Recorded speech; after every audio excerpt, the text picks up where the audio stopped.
warm Oxford. So we have lots of people from a warm UK. We have Christian says hello from Holland, and Emma, hi from Montreal. We have southern south of Wales, beautiful, wonderful to have all of you here. We have hellos from Virginia, from Las Vegas, from Sweden, Ireland, St. Petersburg, Puerto Rico, Canada, Kansas, Finland, Lahore, Pakistan, Central Florida, Belgium, Romania. I'm stumbling on my words because there are so many countries joining us. Beautiful. And now I have a thing on my Zoom that says that it's preparing a live stream. So just to let me know that everything is working, please share in the chat if everything is working by writing yes. I can double check that as well. Yes, it looks like everything is working fine. Thank you so much. I always want to double check if there are any questions about that. Thank you so much for writing your hellos in the chat. And Nicolian writes okay, and Roseanne writes yes, beautiful. Thank you so much for sharing that. Just double checking. And we are here with Terrilynn Dubreuil, here to share lots of water inspiration with us. So could you please share what we're going to explore today? Because we have a lot to cover today.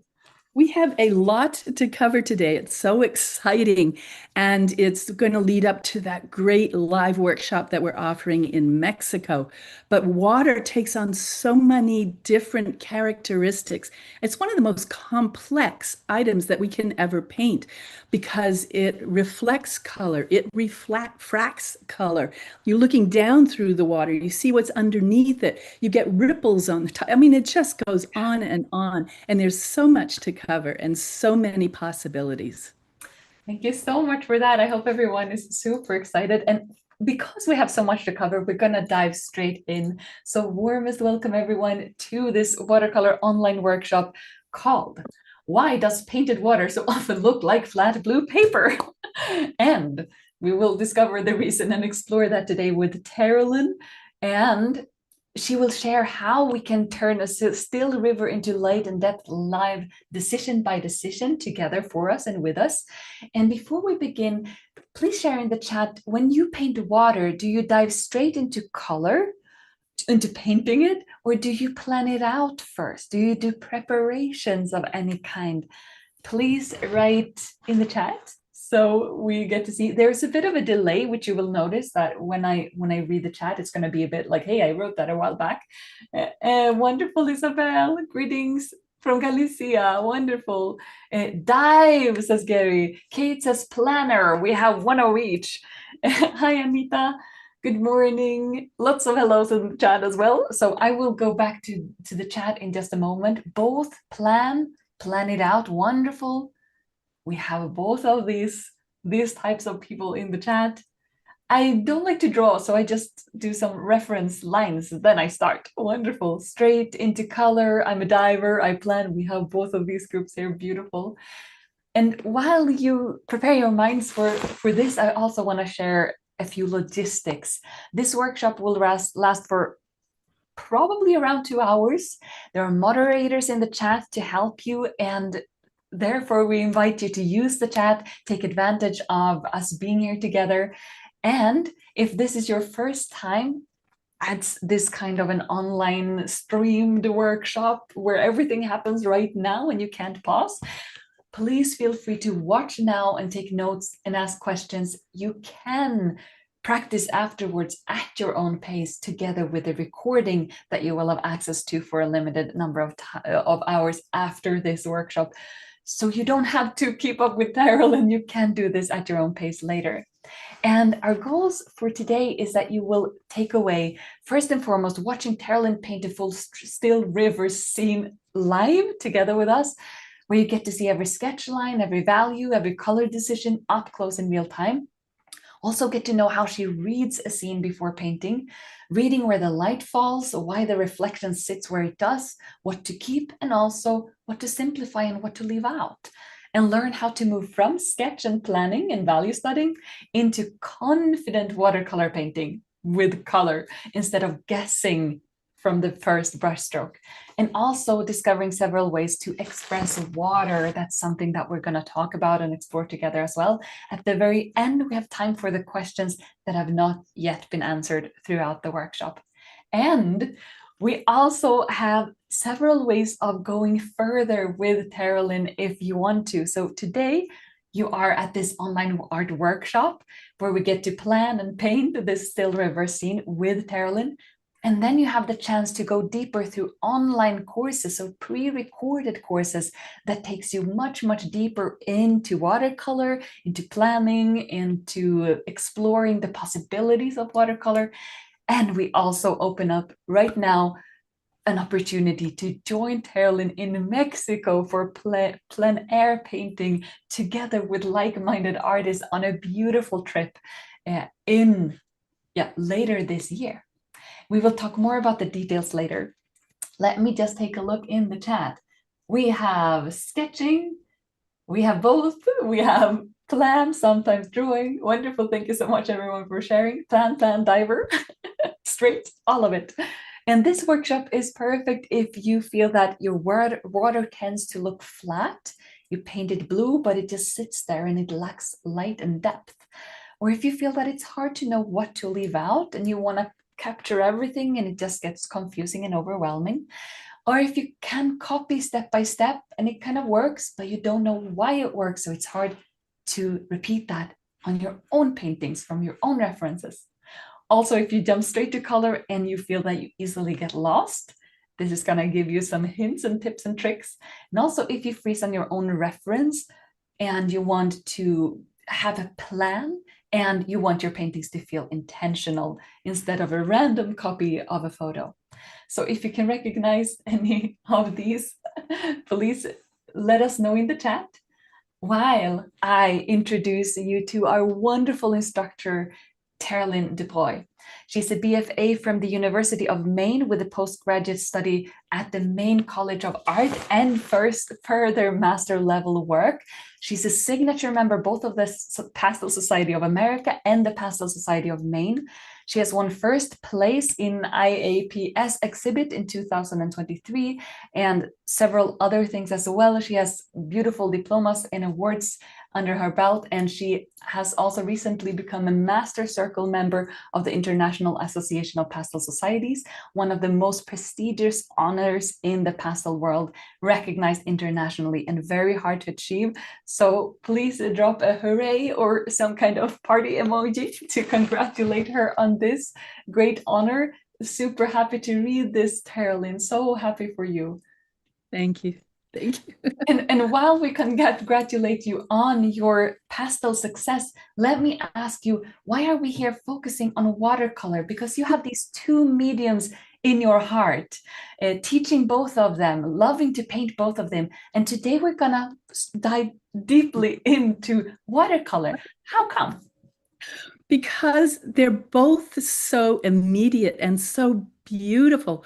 Watercolor is fresh, and it's just, you have to work in partnership with the paint and the water if you want it to be free and loose and very expressive.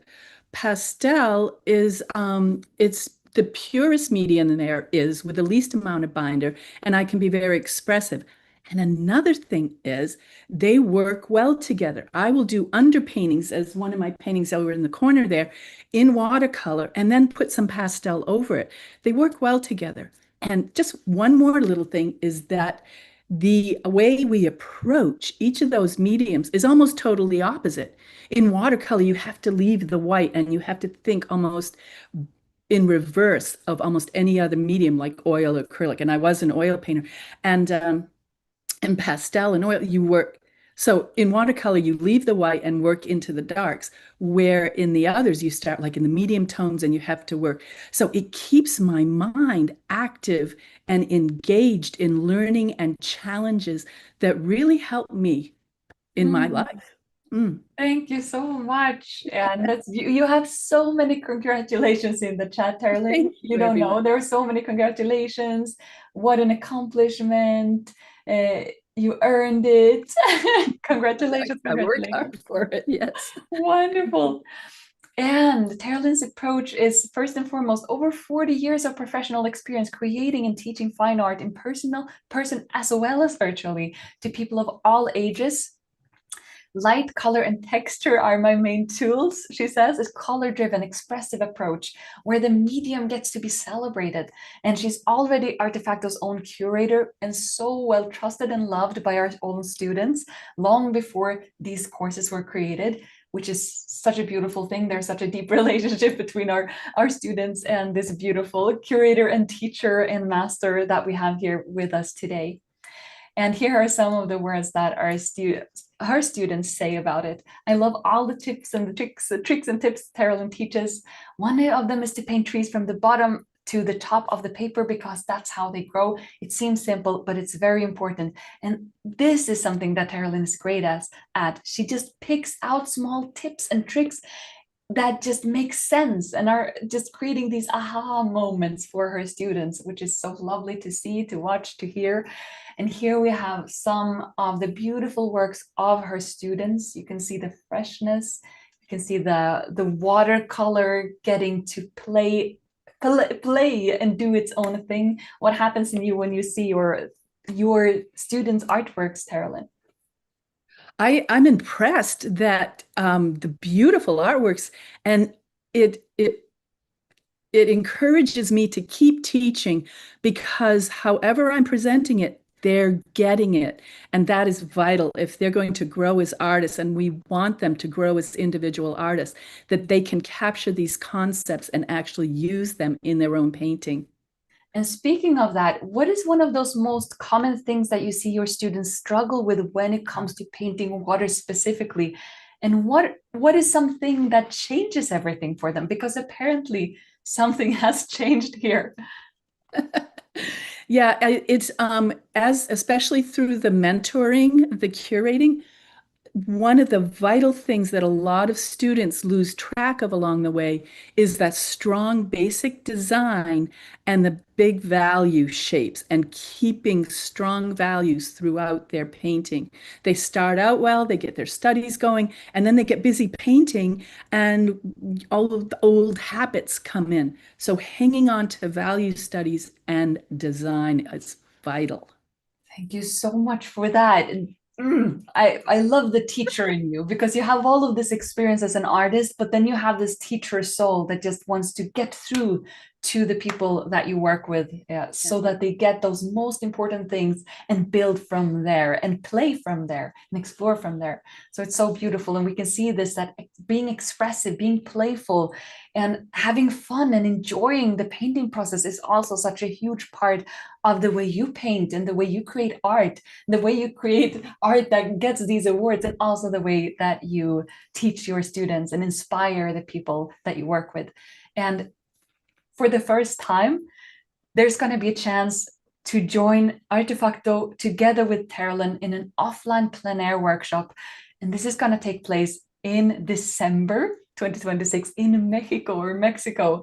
And it's going to be super exciting. We're going to talk more about that later. So if you just wish that there was this magic moment in the wintertime, if you're in the northern hemisphere, if you're up north, then there is a chance to join this event. And I'll tell you, actually, good point, Hannah, that if you using the concepts that you study online and through the recordings to actually be in person in that location with an instructor, going through and them watching you step by step to improve and find where your maybe weak points are or something, and then improve. It really helps. I had a workshop in Italy earlier this year, and that class just took off. It was so exciting. And then we get to be in beautiful Italy, and here we'll get to be in beautiful Mexico.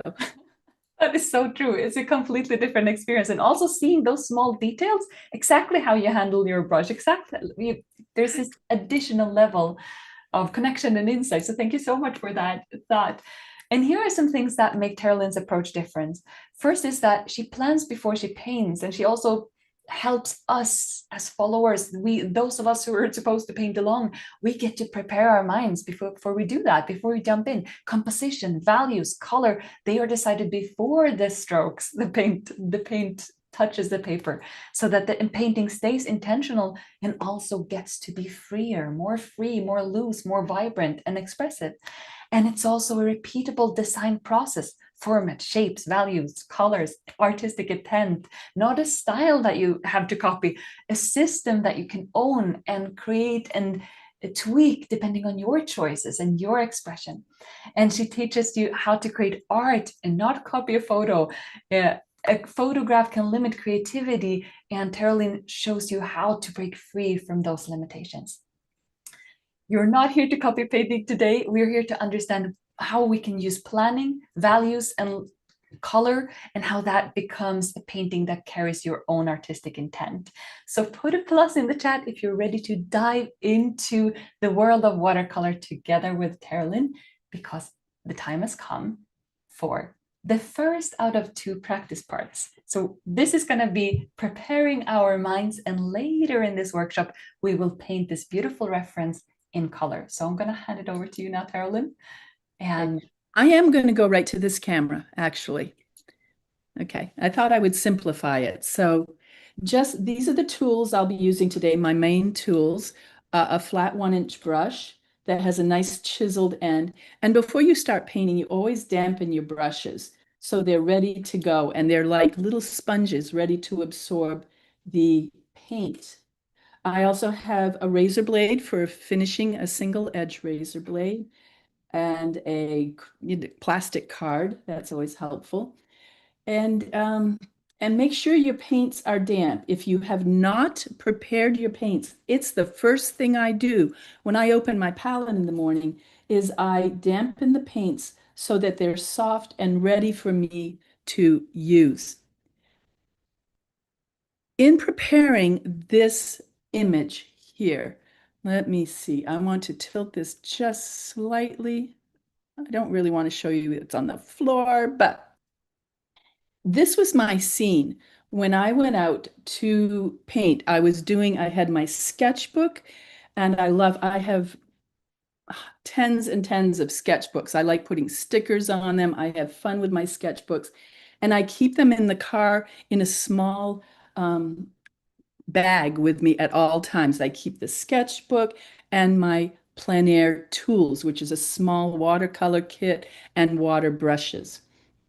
So here I am, and I'm walking around, and I have this little bag with me, and I saw this beautiful scene, and I'm like, oh, I like this. I'd really like to paint this. So when I initially sat down, it was a plein air sketch. And this sketch right here was the result. I sat down, I just kind of planned it out in my head at this point because it's plein air. And decided a very high horizon. This area was lower down here. I wanted to get the variety of things happening in the water. This water looks very simple, right? It's just flat. It's a still water, and that's the name of the river, Stillwater River. So it's very flat, and there's not seemingly a lot going on, but that's not true. We have back here, we have the misty area, a misty area in the background. We have reflection because it's so smooth, it has a very strong reflection. We have where it's catching the light of the sky here. And of course, as the sky gets closer to the horizon, it gets lighter because there's more atmosphere and moisture between us and that area. This area of the water is going to be reflecting the sky from above us. We can't see that in the photo, but it's very strong blue color. But then look what happens as it gets closer. We start seeing through the water, down to the rocks that are underneath. And how do we express the difference between the rocks that are under the water and the rocks that are on the shoreline and above the water? So as simple as this scene seems, it is rather complex. As I was painting, I interpreted it this way. This is a Strathmore watercolor sketchbook, which I like a lot. It lifts color very easily if I need to bring out some highlights like I did here in the water. So what did I do after this? As I come in, I have my sketch, I have my reference photo that I took, almost trying to make it exactly the same as the sketch. Normally, I will work directly from my sketch. I rarely refer back to the photo because I know it's human nature for us to rely on the photo and then we start copying the photo. So I did a few studies to bring this on further. There's the sketch. And I have these here, but I thought just for the sake of moving along a little faster. Sorry, let me see if I can zoom in. Oh, look at that, Hannah. Now I can't zoom in. I could before when it was just the two of us. But you can see if we decide to follow the photo and have this deep, brilliant blue, right? I'm like, oh, the water's blue. Well, the water's not blue, the water's clear. But we think, okay, I want to do a painting where I have that brilliant blue water. So I did a quick sketch to see what it would look like if I did that flat blue water. Because water's blue, which we know it's not, but our human nature says that and it's instinctive. It's instinctive for us to try to express it this way. But is that the best thing for the painting? We're not copying a photo. We are creating an original, beautiful painting that interprets partially what we see, but more than that, how we felt in that situation, how we felt about that scene. So you see, in my little sketch, to me, I felt it was bright light and it just glowed off from there. So my choice was not to put the blue in. My choice was to focus on these nearby rocks. So, and here is another sketch where it is pretty blue, fairly blue, but look at the variety happening in here. We have brought in different colors in the water. We have a nice soft reflection. We have the edge of the water that's catching a little light because when the water hits the shore, there's always a little ripple and that catches the light and it makes it glisten. Um, and maybe some change in color to create interest. I started to think about the underwater rocks here, but I have not defined them yet as I finished over here, because right now I'm talking about the thinking process. If we turn these two photos into a black and white, we can see how this painting looks kind of just even and flat. Where's the glistening? Don't pay attention to the rocks, but in the central area, it's just nothing going on. And with watercolor painting, we can create such interesting and varied designs. Even here, it's just gray, but you can see there's movement in the water. Even though this is a still river, it's still flowing, it's moving around a little bit. And by changing it, even in the gray, you can see you've got the glow here and it's coming down toward those rocks. So by comparing these two images in black and white, we can see which one works better value-wise. And as we learn, value does the work. Color takes the glory, but value does the work. And that's one of our powerful foundations of painting and very important to us. So here I've gone a little bit further. I took this sketch and from my thing, and I just kind of made a little more finished painting from it. And this is kind of the thing we'll be doing today. You can also see a little bit of the rocks under the water. They are less defined. There is less contrast. See, this rock is exactly like this rock, but it's underwater. So the white is not as white. The darks are not quite as dark. It's less defined. The water diffuses the image of the rock as it comes up through the water. And then you can add some sparkles across the top. I just a few little sparkles here over the top of the water. And back here as well, if you lose some of the edging of the white, let me show here. Maybe on this side. No, this side is good. Here I added Posca pen, which is an acrylic titanium white, which worked pretty well. And I know on Zoom it's not interpreting this as well. But here I scraped the paper when it was totally dry with the edge of a single edge razor blade, and it created more, it's washing out, sorry, but it created a stronger sparkle.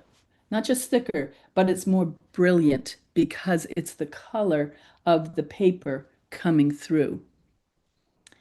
And there's so many techniques and options when we're painting with watercolor that we can do. We can also consider, as we look forward to doing other watercolor painting, how do we paint something like this? It's very different than what I had just painted, correct? A lot of contrast in here. There's also contrast back here, but if we want the attention down here, we have to adjust our values, the black and white, the light against the dark, the contrast. More contrast where you want the viewer to look, less contrast where you want that part to be secondary. Here's, I was in Mexico and I took some pictures. This is in Tulum. I love, look what we get to do, the color of the water down there. And I've been playing, as I said to my group yesterday, I tried mixing this color with some of the paints that I had, like cerulean blue and a green and different things. But I've realized for certain areas of the Caribbean Ocean and parts of the Mediterranean, like near Cassis, where I was back in April, I like the turquoise. So if you go to Mexico, I'm going to recommend a turquoise paint because it would really, really help us. And look at the beauty and the motion of the water and how here the water's dark, dark, and here it's a more of a cobalt blue, and here it's even lighter, cerulean, and into the greens, and then back into the distance, a very soft ultramarine. All those colors are in there. And even in the foam, there's a little bit of purple. And we can do boats. Look at how the light is reflecting from this sand, shallow water back up onto the boat, that turquoise back there. This is going to be so much fun playing with water in Mexico. This is one of the paintings I just talked about doing waterfalls. It tends to be a V shape as it goes down over the rocks. Look at the variety of color. Have fun with it. And this had a lot of variety of color too, as did this area. But I wanted that softer. I didn't want contrast. I didn't want a lot of detail. I wanted the interest to be down here. So I control the viewer. I take you guys where I want you to go. And it's down here with the rocks and this falling water and those brilliant colors. As here, this is a shoreline. I did this on location. And just how do we do waves? Again, we're doing still water today, but how do we do bursting waves and the variety and how we can look? I'm going to do a zoom in on my iPad here, but this is a real painting. I can't zoom in. How just letting the water do what it wants to do creates foamy waves in the background. So, how are we doing? Okay, moving along. Hannah and I have a plan. We have a lot of things today. We So have one question, Terrilynn, which yes, was yes. about the paper. Kevin asked, is the Strathmore sketchbook a 400 series Mhm. cellulose paper? Terrilynn gets beautiful results with it. It is cellulose. And for sketching on location for my little sketchbooks, I like it because it gives me a little more versatility. But everyone needs to use the paper that they're comfortable with and that works best for them. That's why there's such a variety out there. Everyone works a little differently. This paper here this is Strathmore as well, but this is just a sketchbook. See my stickers? I go everywhere I go, I pick up stickers. That's from the Brandywine Museum in the Wyeths. But I think that might answer the question. Absolutely. Thank you. Yeah, you're welcome. But then when I do a larger painting, I work with either Saunders Waterford or Bauhung or Hahnemüller. I'm going to try out a couple of new Hahnemüller papers that they're making from cellulose from leftover, like making sugar. So sugar cane cellulose and agave cellulose. So they're using and recycling these products and making a great paper. Um, so yes, okay, talking. So now what do I do? If I have this wonderful little sketch and I have the reference photo, it's there if I need it, don't really need it. Now I need to plan how am I going to interpret this best into a larger painting? Well, I'm looking for my pen. I would do this with a pencil, probably a very light pencil like this. But for the sake of the Zoom, I'm going to do it with my pen. So what if I do a few quick sketches and now I do these quickly? Boy, that is not, I guess you can see it okay. I need a thicker pen perhaps. I don't like to use the thick pen here, but it's going to show up for you folks better. These are Pentel Arts Hybrid Technica pens, and if you wet them at this stage when they've just been put down, you can get a nice blending gray tone to them, which you can't see. See how it blends a little bit? No, you can't quite see it. I'm sorry, but it does. And then when it dries and it never smudges. So tree line, reflection. Reflections have to be following what's underneath. If it goes up here, it needs to go down there, right? It needs to reflect whatever is it's reflecting. Let's do another one. I'm going to pull it over a little bit more. See, I'm already adjusting my design a little bit. So this is just, look how quickly you can do this very quickly so you can move on and make these decisions rather rapidly.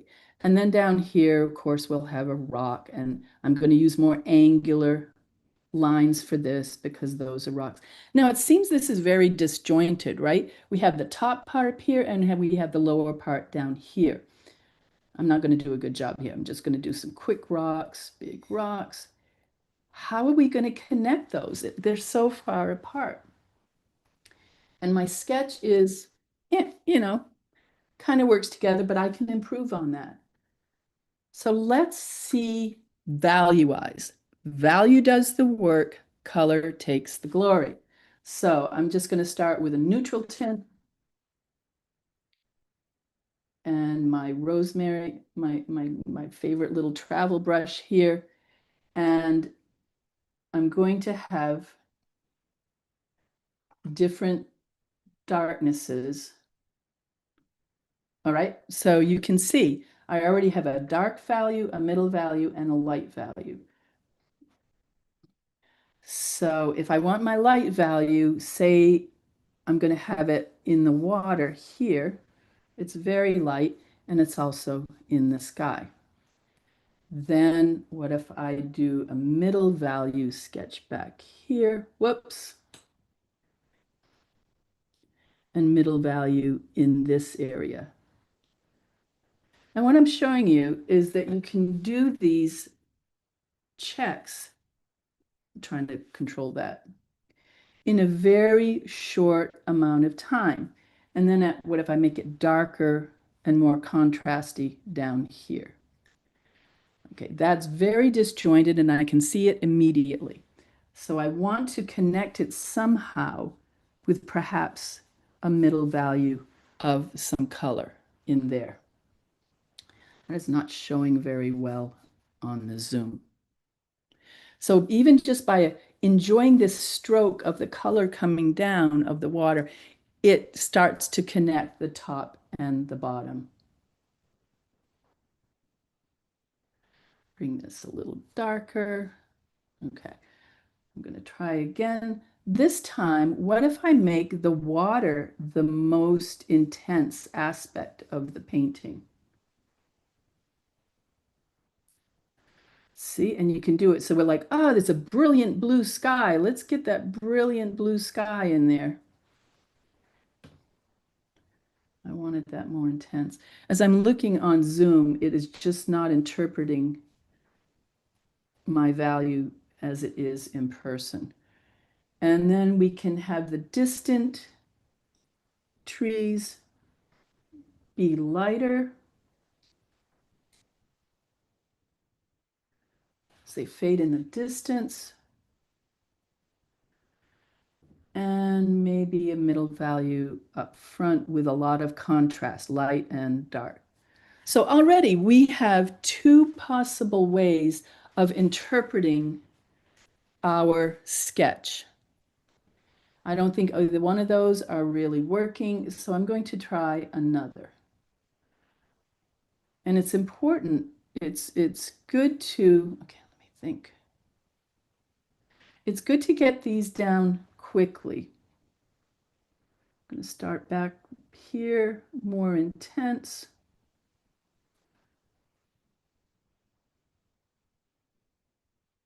Back there. Now that's going to pull the eye into the distance. Then we'll do some middle values in the rocks in the foreground and the rocks under the water. And now we need to connect these with some ripples.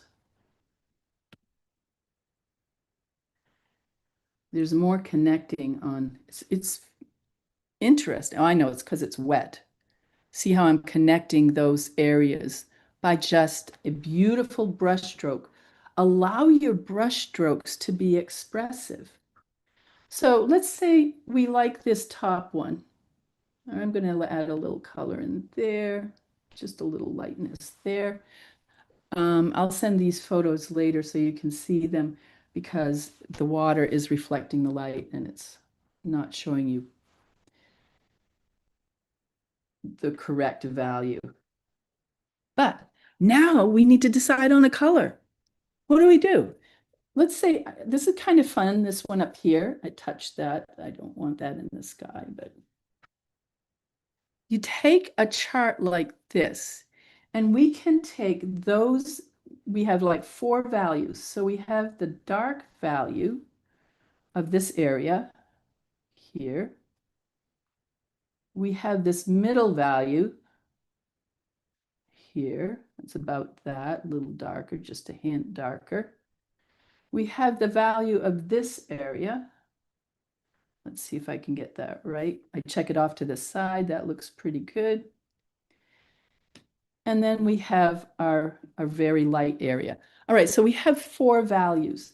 To interpret these values into color, we need to mix our colors so they work within those values. We don't just kind of guess. We often guess. I mean, that's what we do a lot. And I know a lot of us work intuitively. But if we want to work with more deliberation and thought, I can even get rid of this now because I have a good idea where I'm going. I can see that to mix this, I can hold this down and I can see it's wet, but that's okay. See how that value, which is not as dark as that value, I'll make it even darker because it's more like that. And you could do it up here as well. See, it's very dark. And I have to hold this at an angle too because it reflects the light. So there's that darkness. So I need to mix okay, that's distant shade. I probably wouldn't do that color, but let's get that color mixed and ready to go in a color. So it's trees in the distance. I'm going to use some ultramarine blue and maybe some burnt umber. That's too brown now. A little more blue. And rinsing my brush, touching it to the sponge always, so there's not too much water in it. I'm going to add a little lavender just to soften it up. Now I can put down a brush stroke here of that color and say, oh, it's not quite blue enough. I'm going to add a little more blue. Is that color, which is actually blue, close to this? That's that puddle right there. Am I ready to use that puddle? I can adjust it if I need to.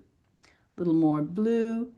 That looks good. All right, so I'm saying this is that my dark puddle. And then I have some middle value puddle. I'm doing this quickly again for just the sake of the zoom.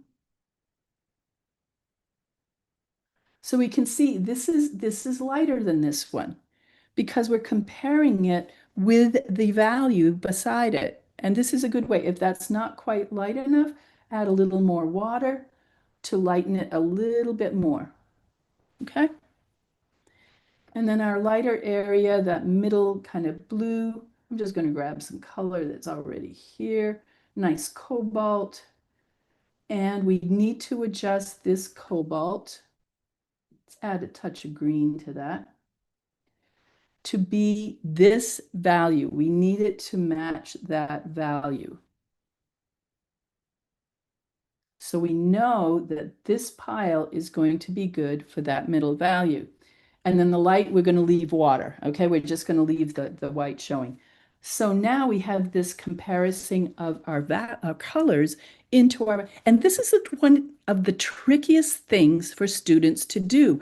How do you go from that great value sketch into color?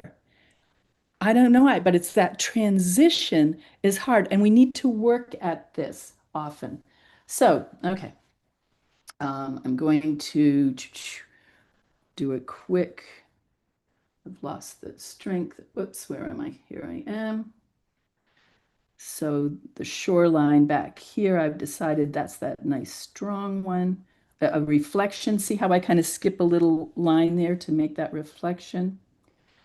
Dark again here in that blue that I made for that shoreline color. I go to my middle value, which is my nearby rocks and things. I'm chunking it here because, of course, there's going to be, there's going to be light sides of the rocks like this, right? You're going to have those going on in that area. And that should be that value. And then this green coming down as I did from here, reflecting down through. And then any rocks that are under the water will be under that blue. So look how quickly I am beginning to grasp the idea of where I'm going to go with this painting as I finish it, and still keep variety of value, variety of color, and I can move on to a strong painting. I can see even now, because it's small, this is a great time to make adjustments. Go ahead and let's connect that a little bit more. Maybe a little more blue back there, right? It's just, if you make decisions very quickly at this stage, and I'm not sure how long this took, maybe 10 minutes or something, this will help me as I move forward into making a large painting. Whew, super.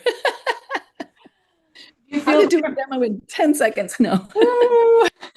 Thank you so much, Terrilynn. That was super impressive. So many valuable insights and tips and tricks in this one. We do have a couple of materials questions. The first one was, what pen were you using? What was that brand that you smudged a little bit that you shared in the beginning? Right. As I said, this is a Pentel Arts Hybrid Technica. And I talk about it in both my courses. It's a And mouthful. it's long, but it's Pentel. I find that Pentel pens and their water brushes are the best that I've tried. I Great. can't find And my the water second brush. question was, what size travel brush were you using while you painted the sketches? Right. This is a size, this is a travel brush. It's a blend of Kolinsky and it's, I can't say the brand though, can I? Well, I already said the Pentel brand. This is a rosemary, and it's great for travel because, and do this very carefully, is getting the brush back in to that. And there's a hole in the end so it dries out. I can't remember. This is the largest Kolinsky one that they have, but it's small. It's a 6 or an 8, and I apologize. I don't know exactly. I just use it all the time. Thank you so much for that. And Mina writes here in the chat, she's such a good teacher. I never thought about values colors in advance like this. So, and Joanna writes, super impressive. And thanks everyone for helping each other out in the chat as well. And let's take a little bit of a break before we see how you transform the sketches, the subject into a color version, a bigger color version than these small sketches. So it's going to be a couple of minutes of break now while we see how you can work more closely and deeply with Terrilynn. Now we've seen how Terrilynn thinks about this specific river, the still river, before a single wash goes down. The sketch and the values and the decisions that are behind, under every single choice for the rest of the painting. This is the beginning of one painting in one session. So what would change if you understood this process more deeply, and deeply enough to plan any subject, regardless of if it's water, sky, or structure, with the same clarity? So there are 3 different ways that you can join Terrilynn and learn more from her, and in this beautiful approach, open up more of the watercolor possibilities for you. The first one is a course called, it's an online pre-recorded course called Sketch to Success. We will take a look at this in just a moment. This is a step-by-step process from first sketch to finished painting. With this planning, the values, the color, all of these aspects are part of this course. Then we have another course called Seashore Expedition in Watercolor, which is all about mastering brushworks, color, water control, different watercolor techniques and effects, and create beautiful finished paintings with a beautiful water in them. And then we have the third way, and that is much deeper and an experience that will stay with you for a lifetime. It's the plein air in Mexico. It's something that we're going to talk more about later because it's an entire travel, literally.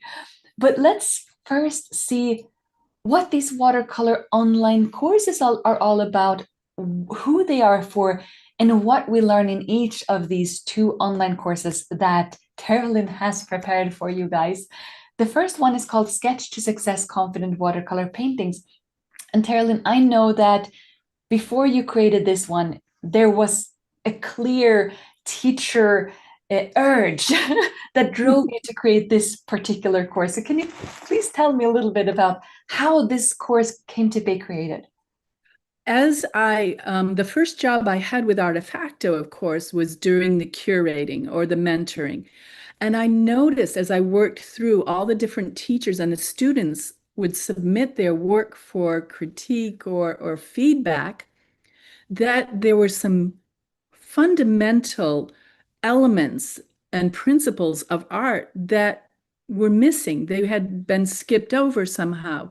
And I thought this is vital for any watercolorist, any painter, to learn some of these basic elements and principles of art. I mean, if you go to art school, that's your first year, you're really working on all of those things.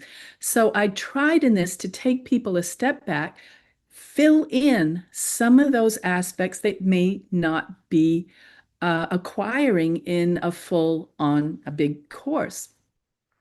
And it has to do with how to simplify shapes, how to find strong colors, how to be dramatic. Those are the steps that are beyond. If you go maybe to the next slide, I'm not sure. Yeah, this one. You can see here how I talk about a lot of the things we all need to think about when we're painting. Even a lifelong professional artist has to think about all of these things. You think they're just painting, but they're not, because a lot of these things are so ingrained in them and they have practiced them for decades that it seems they're doing it instinctively. But there is the foundational things that are important. How to set up a format, how to decide about perspective, which is a tricky thing for many students. How do you do value? Where are your values and how do you find them and practice them? How to divide space. You can see the one in the middle with the blue lines, and you're talking about the rule of thirds, which is just one way of composing the design of a painting. Um, Next, yeah. And then going from that and taking a simple contour drawing, and we play around with color options. What if we did this? What if we did that? What if we tried? You can see the middle one on the right. Exactly. There, it's a yellow flower, but with different colors. Well, that's a yellow flower. There's one blue flower there. But doing these quick little thumbnail sketches like I did this morning. I just did thumbnail sketches about the size of a credit card. You can look at it and go like, well, I thought I wanted this color, but this one is really dramatic and I like this, and you can change it up. You can do a number of paintings from the same study, and it makes it exciting and gives you options you may not have considered naturally. And I just realized that this is actually white flour with just some That's right, right. Okay, yeah. Sorry, it is a white flower. So you definitely used your creativity in just finding what's possible. Yes, And then yes. we have the final subject. We have this beautiful scene. We see some sketches here as well. And this takes you through all of the steps. What is the basic format? What are our basic large value shapes? What do we need to worry about perspective? Do we need to think about this? How do I make this more dramatic? I want this storm to feel like it's going to just fall on this building. That was my intent. So I had to make the building smaller, make the cloud bigger, and then how to play with the color in the right value to create that impression that you're trying to convey to your viewer. Art is an emotional thing. It shouldn't be just copying a photograph. We need to bring our feelings, our emotions into it. And there are steps to get there and a variety of ways to achieve it. Thank you so much for that walkthrough of this beautiful course that walks through so many different aspects of creating pieces of art. And what you'll achieve in this course is, first and foremost, understanding composition principles that make a painting visually strong, and make conscious decisions that support your artistic intention, create several unique interpretations from one single reference, and getting a solid foundation before starting painting, correct and improving your work with confidence, and having this repeatable workflow that you can use for all your future paintings whenever you want. And here are the paintings, the finished versions after trying out lots of sketches and lots of different ideas and coming up with creative solutions together with Terrilynn. And of course, you can choose your own colors, your own unique interpretations. And then we have a completely different course. We see that there is water, there are textures, there's an aliveness in seashore expedition in watercolor. So I am curious, Terrilynn, why did you create this particular course and what is the transformation here? First and foremost, it's all about gaining confidence in your techniques from brushwork to color balance and create for artworks. And let's start with the first part. And please also share who this is for and what we're going to explore in this course. Right. This is traditionally one of my very beginning courses for people who, yeah, you can go back to the other one. That was good. Yeah, that one. Don't even know where do I start with watercolor? It looks so beautiful and luminous. How do I achieve this? And we talk about how wet the paper needs to be and how thick the paint needs to be. How do you mix colors? In the lower right there, you can see there's a chart, and we play around with making different mixtures of colors. You don't need a lot of different colors. Pastel, you have to buy a color and a tone and a value of all the different colors. But in watercolor, you can do it with 6 to 8 colors. You can do everything. And you learn how to mix color, and you can see the chart above just playing around, trying to get some beautiful neutral colors by mixing your complements. What is a complement? We go through the color wheel, talking about different color schemes, complementary, analogous, split complement, triadic, da da da, and some of the brush strokes. How do we use the brush? It's not just, oh, I just used a brush. There are many ways to use it so you can get a variety of textures into your paintings. Thank you so much for that. And then it's all about planning the image composition and putting it all together. Please share a bit about painting from references, as we can see here, that there are specific subjects that you focus on. Yes, this is true. And a lot of these are, again, originally from my sketchbook, but in the course, it helps for the students to have a reference photo because they have not been to the places where I am. Like that one with the big rocks coming out at you. It's a striation of a geological situation in this area that is powerful. But if you haven't been there, you don't understand it. And the photo can help acquaint you a little bit more with where this photo was and where I got the idea. The falaise, the great cliff in some of them. And then after you've done your quick little sketches and thumbnails and values and everything, how to make it into a more complete painting. What are some of the textures we can use? What are the variety of brush strokes and maybe using spray bottle and water to achieve certain textures, like the spray in the water, as opposed to the angular rocks that are sharp and you want them strong and dramatic. Thank you so much for that. And this course is all about filling the knowledge gaps and correct common watercolor mistakes, mixing lovely colors from limited palettes, making beautiful textures and an interesting color watercolor effects so that you can paint more professionally and more independently, balance water and paint for controlled and expressive results, and choose the specific techniques for every subject that matches the texture that you want to convey or the emotion that you want to express through your artworks. And here are the beautiful finished artworks in this one. And if you feel that these are goals that you want to achieve, please write a plus in the chat. And there are three options for taking part in the learning process with Terrilynn. The first one is to join the course Sketch to Success, the first one with the tree and the clouds and the buildings in the standard plan or in the elite plan. The elite plan includes everything in standard, which is what we talked about, so those pre-recorded lessons. It also includes a certificate of completion and written feedback on 3 paintings plus a creative task within 75 days after you join, with Terrilynn Dubreuil herself. And there are only 15 spots here so that Terrilynn can create tailored feedback for you.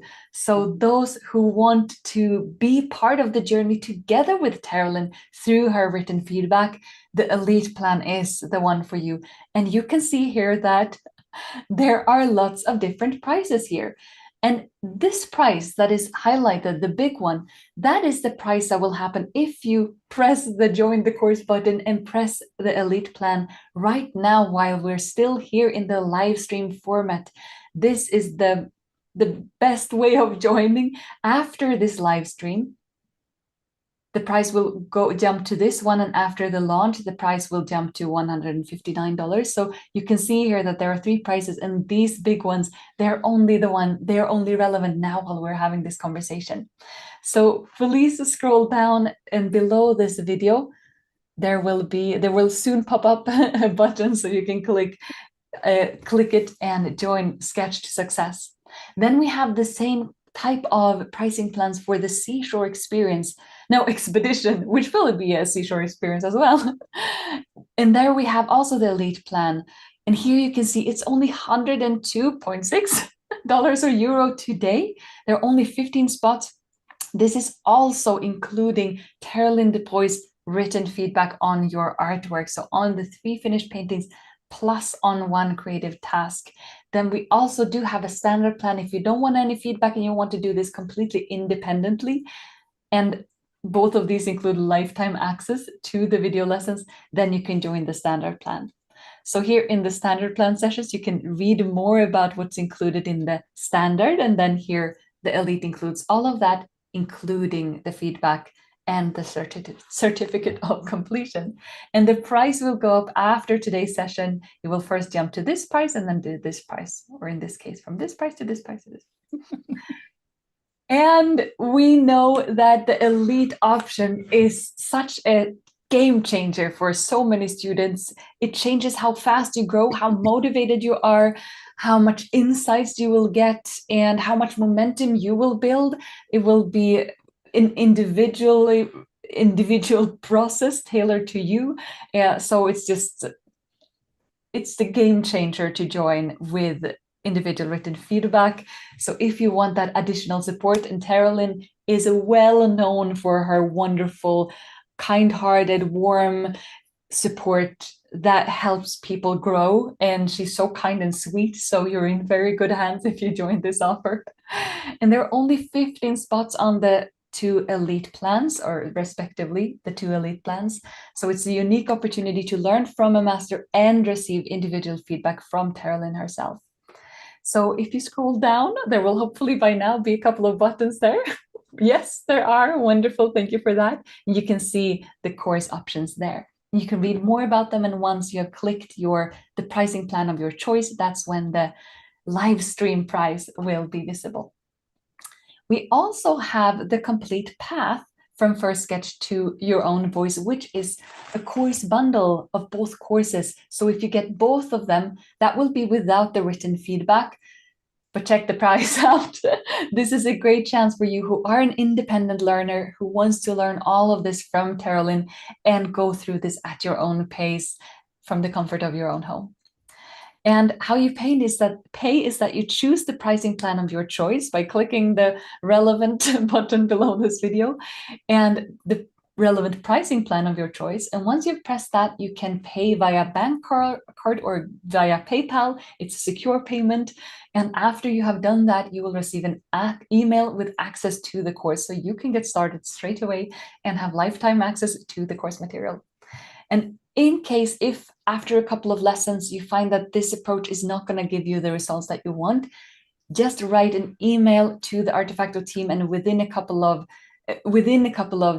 weeks, I'm like 14, that's not a couple of weeks after payment, and you will get your money back.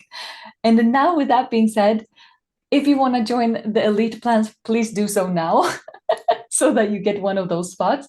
However, for those of you who have some mind space, or at least just so we have time to get through everything, we will continue painting. So I'm going to hand it over to the demonstration part where it's time to paint this beautiful reference or subject in color version.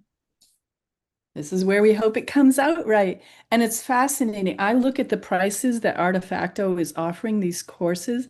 And if you took these in a private workshop or at a university or an art school, you would be paying hundreds and hundreds of dollars. They offer such a wonderful opportunity for you to get good foundational teaching. It's impressive to me. All right. Got my little value sketches. I have a rough idea of the color. I don't like these colors. I'm going to make more brilliant, interesting colors this time.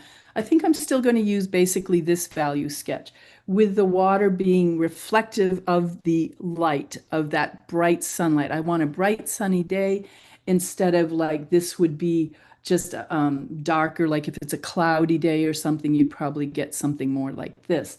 So, and I decided I want to put that contrast toward the foreground, keep that into the distance. So you can see my thinking as I'm planning this. I want to push that back so it needs to have less contrast. This will be forward, the rocks and things. So that's going to be more contrast. I have a rough sketch. You can't see it. I want to tilt my table, but then it will not work for you. So I'm going to have a high horizon line because I think that's more dramatic. So I normally, again, would not use my pen here, But for you to see what I'm drawing here, I mean, let me see if I can tilt it slightly. No, see, you can almost see the pencil drawing. But when I'm doing it for myself, I do a very light pencil drawing.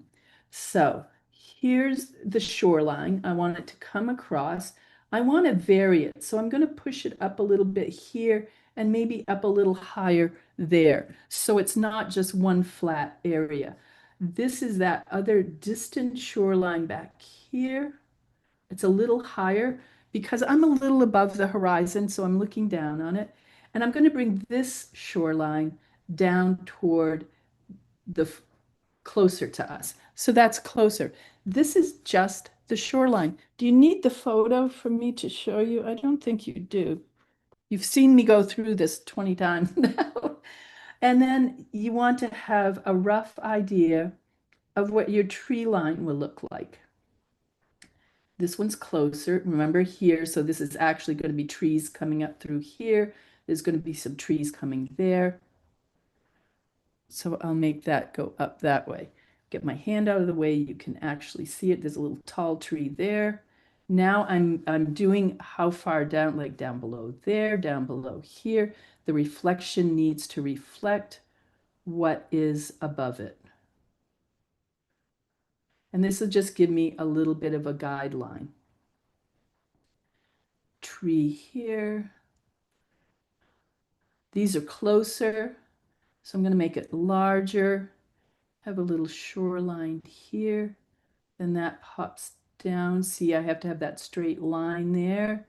So I'm thinking about all of these little things, line by line, little bit by bit. So there's thinking behind this. I'm not just tossing it out there without a thought process. I am tossing it out without, there's my paper towels. Whoop, I was going to pick up paint with my pen. That's not going to work. A little tiny shoreline way back here, just a little hint of one, because I want that really far in the distance. If I make it bigger, it's going to bring it closer. So scale. Scale is another thing. What's the scale of the objects, the size of each object in relationship to the other ones on the paper? See, all these things. I try to tell you what my mind is thinking as I go along. Now I'm just gonna kind of throw in a couple jaggedy rocks down here. Notice I don't have to make them totally separate. I can connect them because if you saw my presentation yesterday, excuse me. I lost my voice a couple weeks ago and I'm trying to make sure I've got it back. Connect things. Otherwise, you just have little dots all over the place. You don't want that. You want items that are varied in size and are at different heights and connect to each other. These rocks need a relationship. They've been living on this shoreline together for a long time. So these are my bright rocks in here, the ones that are on the shore. And I'm not going to draw in the ones under the water because I think I can kind of just work those in. This paper is Arches, 140 pound.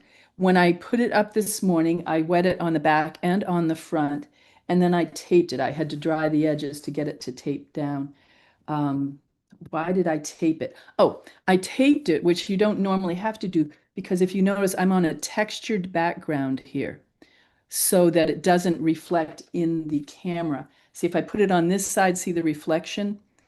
And if I use this smooth side, I could just put the wet paper down and it would stay put. But because I'm on this, I had to tape it. Otherwise, you don't have to. All right.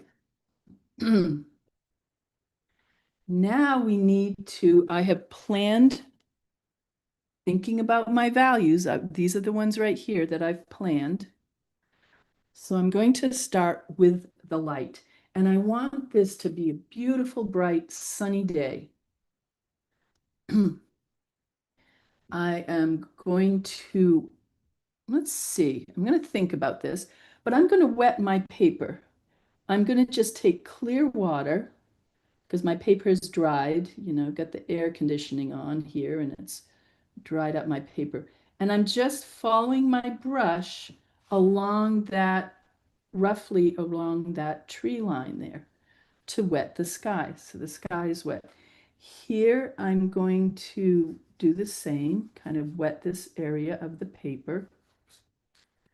And here I'm going to go all the way across because it's all water, but I don't want to go right against this shoreline. I'm going to try to leave a very small bit of white dry paper between the water and the shore, because that will create a nice sparkle at the edge of the water. And then this, I'm just kind of generally putting in the water to wet this whole area so that it will move the paint nicely. There are so many different ways you can approach something like this. Notice I have my brush upside down now to go along the edge of those rocks. I want this area a little drier, so I'm going to dry my brush and pick up a little bit of that water. So if you took one of my courses, you would know there is wet paper, which you can see the water sitting on the surface.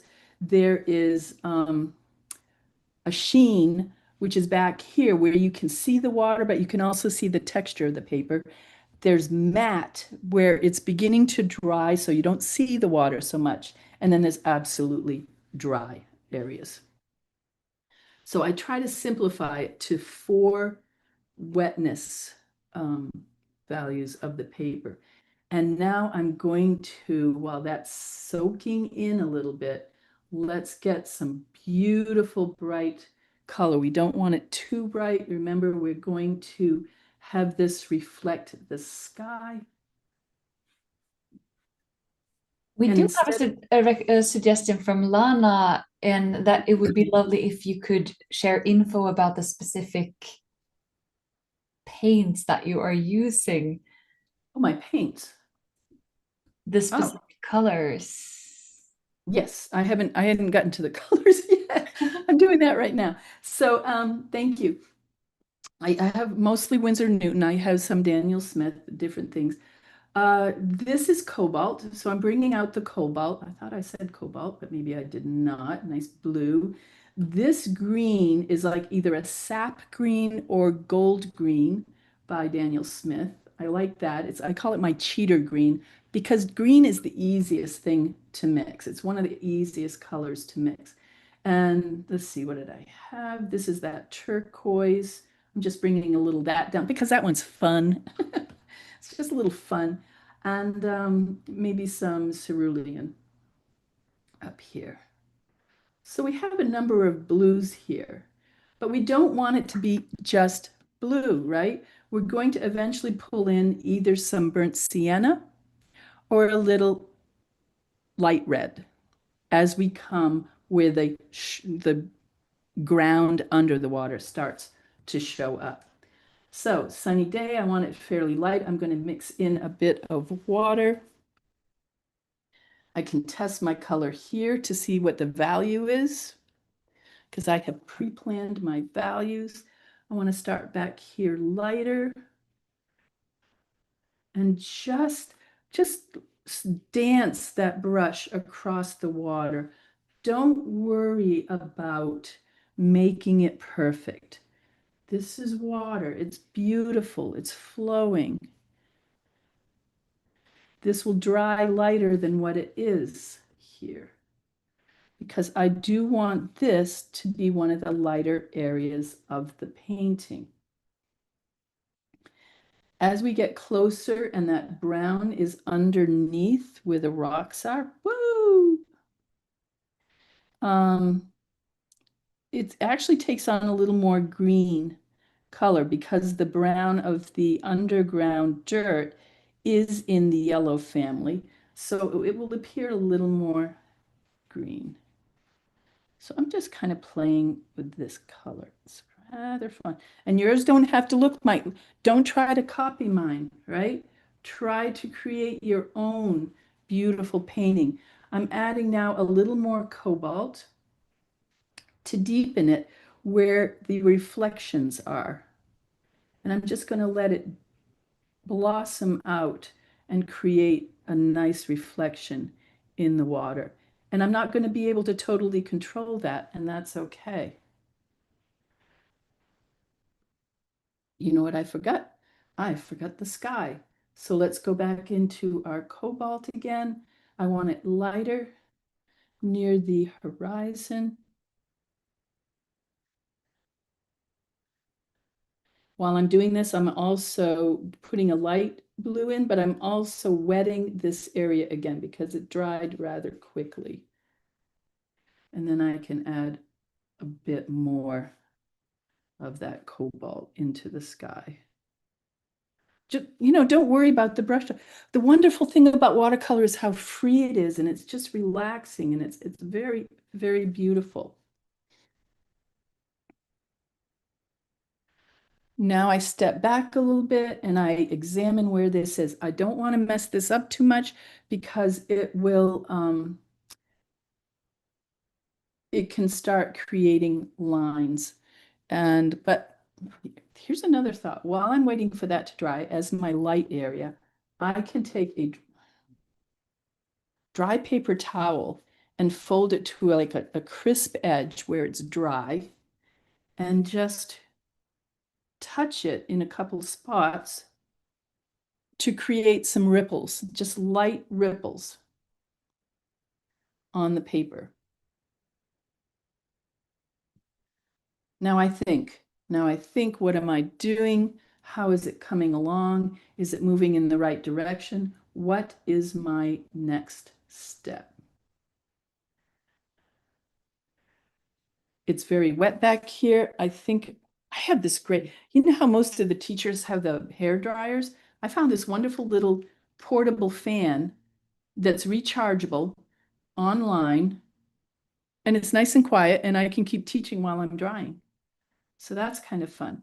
So the reason I'm drying up in this area is I want this in the water, and I'm going to add a little value into that, a little more value right along that shoreline edge.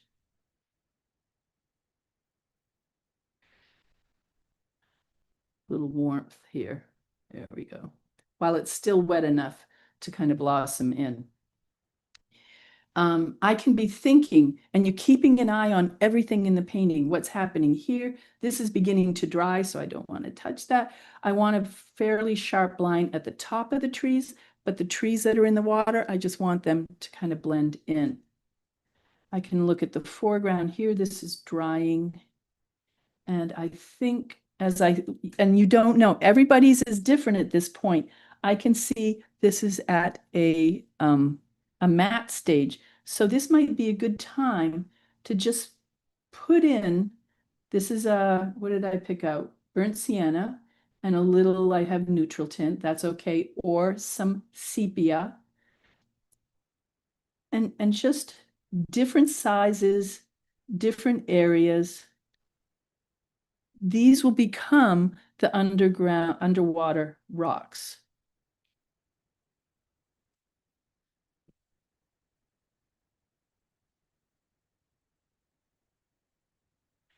And see how it's still damp enough that it's blossoming out a little bit and creating soft edges of those for those rocks. This is getting drier up there. Now I can come in with the trees. All right, so we're a sunny day. I have to think. Sunny day means warmer colors. This is not fog. This is not, rain or something like that. I would use very different colors and different values if it were rain and fog or something like that. So keep in mind, sometimes I have a little note beside me to say sunny day, brilliant water, spring trees instead of autumn trees. That would make a big difference. Bright rocks on the shoreline, and keeping these things in mind. If you need a note to help you maintain your original plan. Keep that beside you. Okay. I need a little of that green, some more of the browns. Remember, I did a little mix of browns. And I'm going to start kind of defining with the brownish area the shoreline. I'm trying to tilt my paper a bit because my hand does not easily go directly horizontal. Because our arms are on a fulcrum like this angle is easier for us to do. So I will often tilt my paper at that angle so I can drop that color in with a straighter line and a little more easily. Let's get a little reflection of it down below. And I'm going to make a little hill here, so I'm just varying the height a little bit, a little darker there. I want this front ground even more dark. Again, just quickly picking my green because it's quick to use, some cobalt, and my brown. That's quite dark. Didn't want it quite that dark. So if I don't want it quite that dark, you can't see. See how dark it is? It's going to dry a little lighter, but I have cleaned my brush, dried it on the sponge, and I'm just going to pick up a little bit of that color. And I'm going to add a little more water to this part of it. And I'm dancing the brush around. I have my hand further back on the brush, letting it dance because that's going to create a natural texture for the trees. And then I can pick up a little more dark down in the shadow area of the trees. And I can use colors that are already sitting on my palette.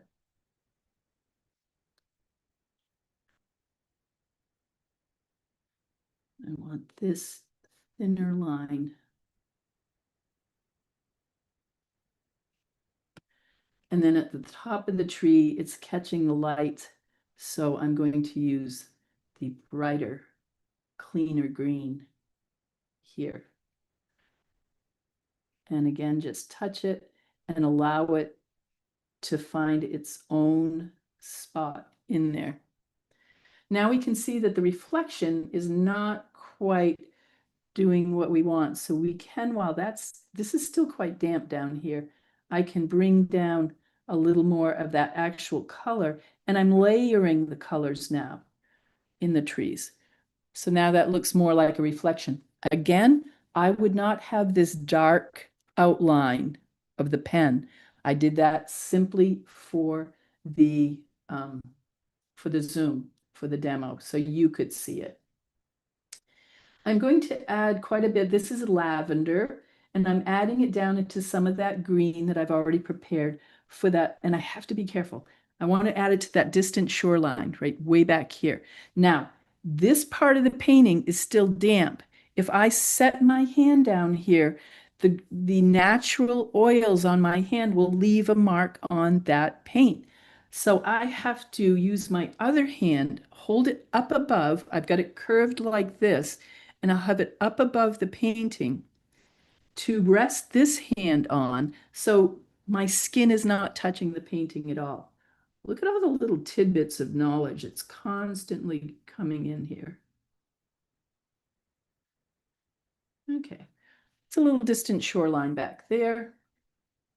Just very tiny, but very important.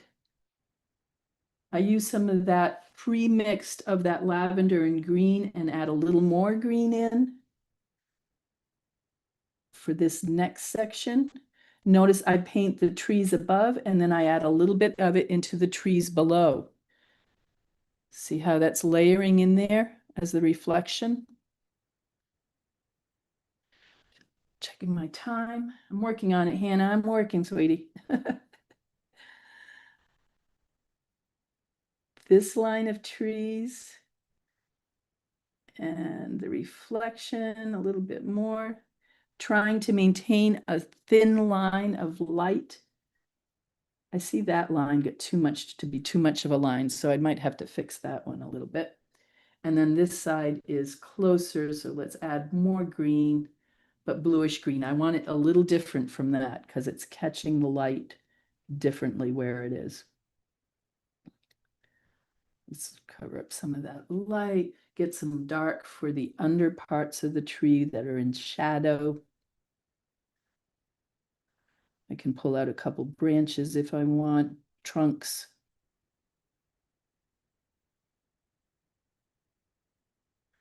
A little sparkle in there as well. So that's also going to happen down below in the water.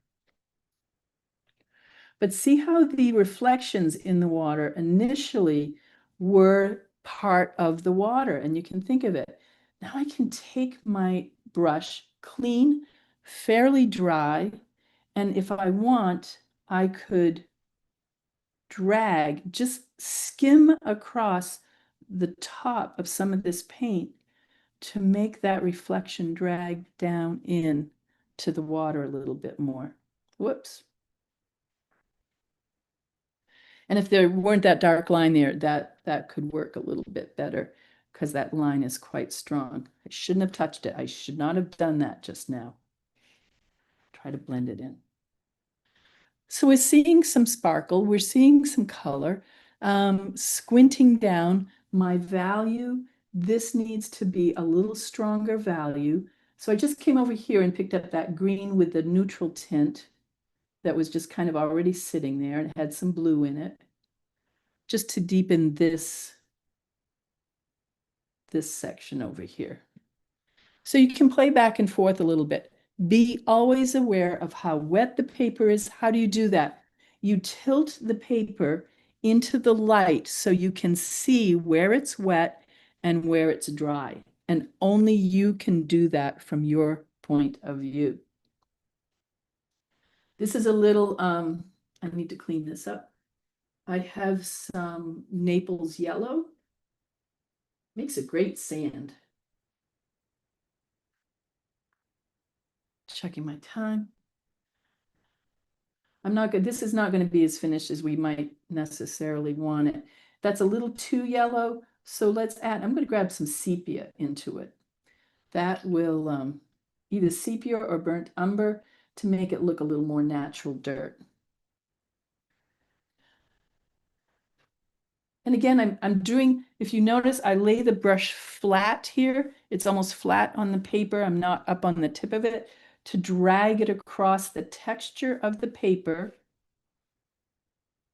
And by dragging it across the texture of the paper, you can see it almost creates, it's hard to talk and paint at the same time.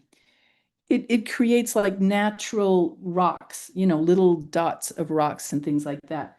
Then I can pick up some more sepia.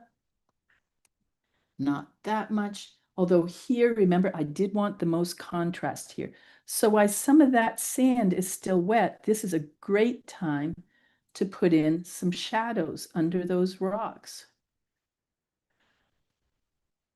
The light's coming this direction, so the shadow's going to fall on this side of each of the rocks. And you know what? That is also going to happen, add a little more here, down in the water. So even though these rocks are underwater, and that's still quite damp, and I can tell because it's bubbling up a little bit, I can add shadows into those that are under the water as well. I want a little blue. I want a little blue in this. Okay.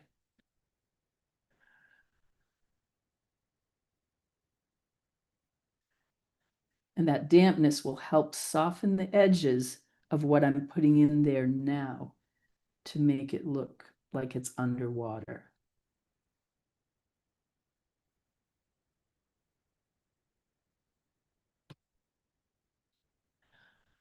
All right, I'm giving myself almost 2 minutes to do as much as I can to finish this. This is sepia and neutral tint, dark sides of these rocks as they're in shadow, blending into the shadow that's on the ground. Why not? Kind of yellowish brown. A little blue. I'm going to have to keep cleaning it because I put the dark color down first.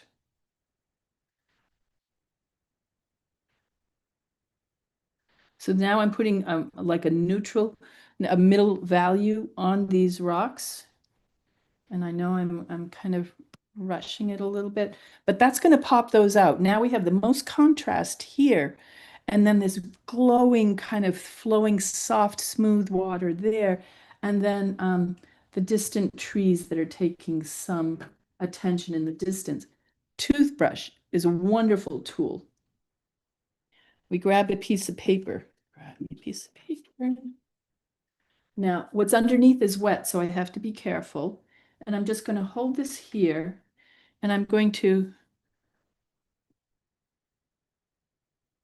take some of this dark brown color that I had, and by just spraying it on there, it creates sand and rock, right? I'm going to put a little underwater as well.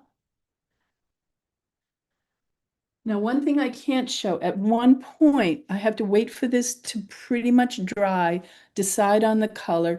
It's a soft, bright day, and so that's showing. If I want a little more texture, I can take the dry paper towel and just touch and lift and touch and lift. Don't overdo a good thing. See how that added texture into that rock. As this is finished drying, I can come in, excuse me. We talked about the razor blade before. What if I need some sparkle on the paper, on the water? I want some sparkle. I can take the edge of the razor blade, hold it, say on the edge of that shoreline in the distance, lay the blade almost flat, and the paper has to be totally dry at this point, and drag it across a few times to create a very sharp, like little sparkle there on the water. And you can also see it here. Or you can also take it and, I mean, you can drag the whole across and it will add a little bit of sparkle there. See how that added some texture? It's very subtle, but sometimes it's these subtle things that make your paper look and your painting look a little more professional. Let me show you a sparkle in the middle here, somewhere like here. And vary the shape. Don't make them all the same length or all the same size. Move. I'm moving my straight edge here. I'm coming over this way a little bit more. So you move it around and you can create some sparkles. Whew. Okay. Beautiful. I want it to be done by 11:30. So. Is there anything else you want to add? Do you want to remove the tape or? Well, I could do, no, because I can't remove it now. Yeah, no, you want to Because keep it's it not dry. I want it to be perfect. totally dry before I take it off. And when it is dry, you can still see there's some sheen on there, so it's still quite wet. I can take a picture and send it in to send out with the line. More details. When it's dry, that's when you add the details, because at this point things are still damp enough that they're going to blossom out, and I want sharp details at the end. Thank you so much for this. And now we have walked through everything we can learn with Terrilynn online in the formats that exist right now. So we have this beautiful workshop, the things that we have discovered today, and the 2 online courses. And what we're going to talk about now before the Q&A session that we have later on is how to join Terrilynn in Mexico. Before that, we're just going to take a brief overview of the 2 courses, and then we're going to travel in our imagination together with you, Terrilynn, and see how we can explore water scenes and what kind of scenes we can explore in Mexico and what that kind of a journey could look like. So let's take a look. Watching Terrilynn work makes everything look clear is something that we've heard from so many participants, and also in this chat there are there's so many feedback comments on Terrilyn's wonderful courses as well.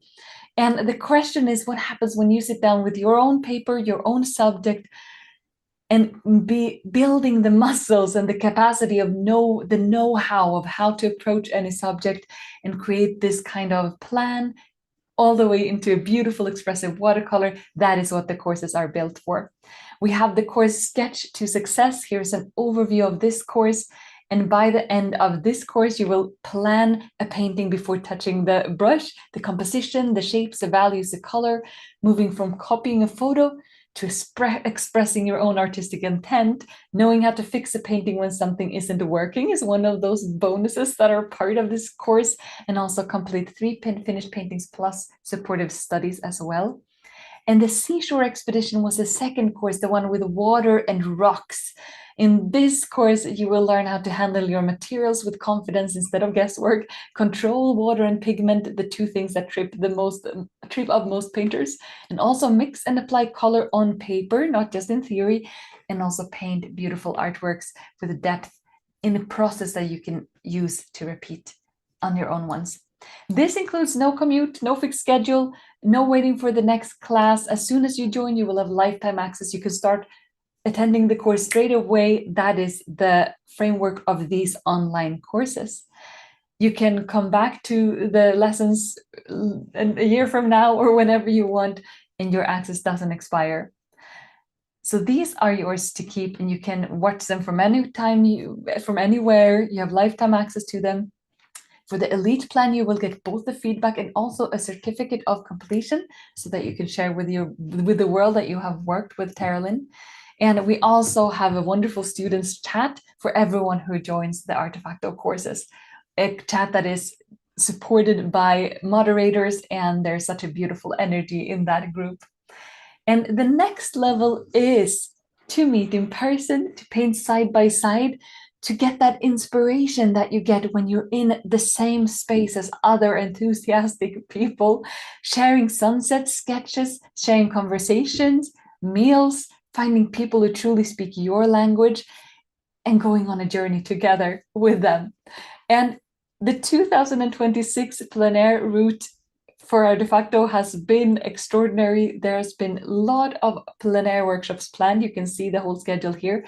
And this is the last one of 2026 with Terrilynn Dubreuil in Mexico, Bacalar, and it's December 1st to 6th. And now I'm going to hand it over to Terrilynn to take us in our imagination on this journey so that you can get a taste of this and see if this is exactly what you need and want and desire to do in December.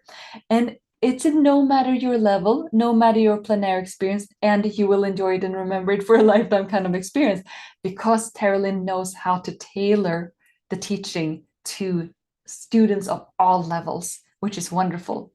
So this is a brand new destination, Bacalar, Mexico, and also a wonderful opportunity to see Terrilynn, to be there with her. If you feel inspired to join, if you want to learn more, please write it plus in the chat. And here is an overview before I hand it over to Terrilynn. There are a limited number of spots because, of course, that's necessary for you to get a tailored experience and be in a smaller group where you get to know everyone.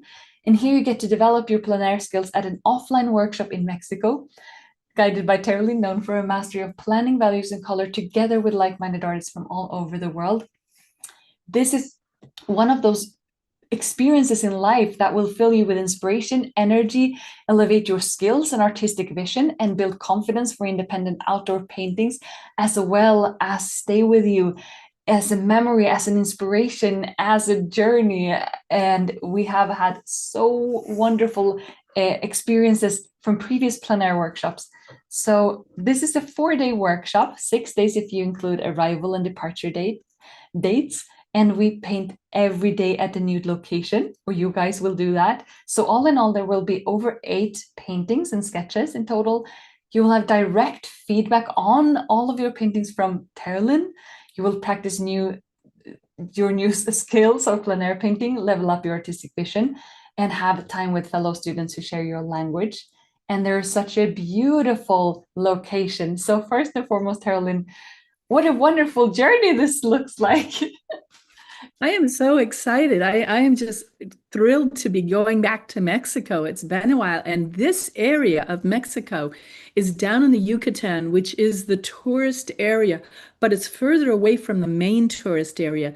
And that's a very safe place in Mexico. I know people hear things about Mexico, but this is very safe. And it's close to Belize. Another great aspect of this particular location is that it is in a big lagoon. So there's this huge, beautiful, quiet water area. There are streams, there are little waterfalls, and we'll find also some waves and many different things. But there has been a little problem in that Yucatan Peninsula with seaweed inundating the beaches, but we are away from that, and it's beautiful. And this location, look at this. I can't wait to stay into one of these little cabins. That's so beautiful. And I know it's the first week of December for North Americans. That's between a couple of our big holidays. But if you have the chance, it's a chance to get away for just a few days to absorb yourself with other artists in a quiet, warm location that's beautiful. You get to paint. We get to talk art all day long. You get to ask me all the questions you want and just glean, my lifetime of experience and for yourself.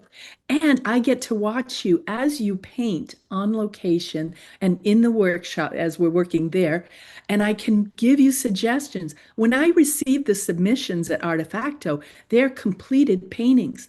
This way, I get to see how you're holding your brush. What's the trick with mixing the colors? Maybe what habit you've created that you're kind of unaware of. By doing it live, it makes such a difference. And plein air painting, because it's so immediate and you learn so much, it does elevate your ability tremendously. It takes you to a whole new level because you have to think about everything organized and rather quickly in order because the light changes so fast. But it's going to be so exciting. And the food, y hablo español, yo puedo hablar con toda la gente allá. So I can interpret for you anything else as well. Wonderful. Extra Oh, bonus.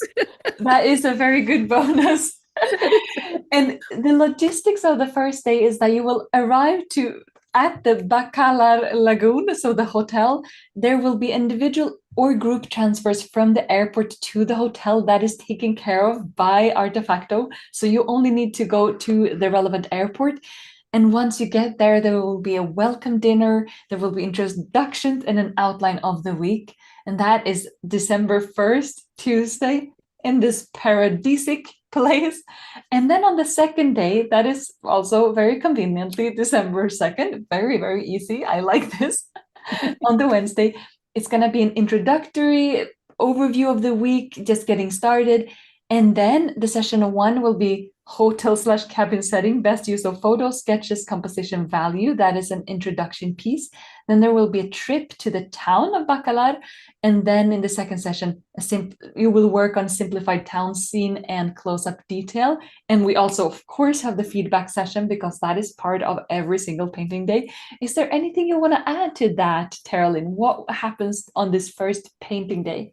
Oh, yeah. And we get to know each other so well. And it's amazing how quickly a group of artists gel together and become friends. As I said, my other live workshops, within a day or two, everyone is close to each other and talking with each other. And if you don't, I pull you out because you can see me. My personality is like, let's all do this together. And we have a wonderful time. And it supports and gives you that wonderful positive environment where you're going to create great paintings. And it's not necessarily you're going to go home with masterpieces. You're going home with the knowledge that's advanced and you're going to take it back with you and it's going to take your art career to a new level.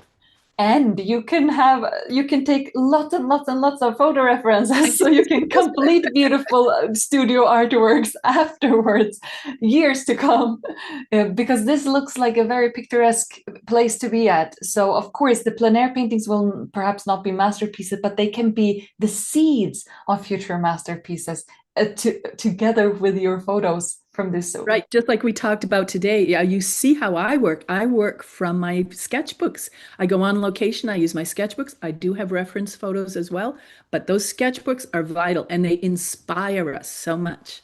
Thank you so much for that.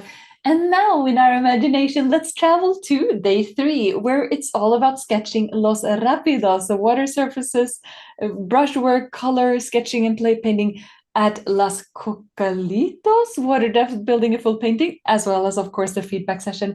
What happens on this third day? What does all of this mean? Well, what does this mean?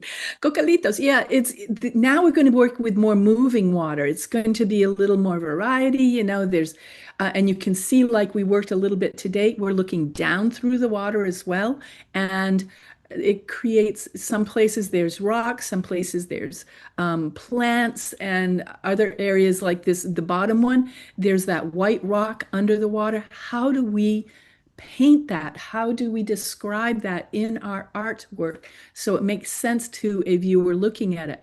How do we create this feeling of looking down on something and then great distance at the same time? There's tricks to that, and I can show you those tricks. Not that hard to do, but we need to know them. Thank you so much for this. It looks so beautiful. I And then know, we have right? the fourth day, which is all about painting in the pyramids. Simplify the structure, apply every concept to build a strong painting, as well as the second session of painting a detail of the pyramid scene. First and foremost, what an extraordinary place to be at. And secondly, what else do you want to share about the fourth day, Terrilynn? Oh, this brings us to another whole aspect of painting. We have rocks, but they're smaller rocks, and they're put into these pyramidical structures that are stronger and angular.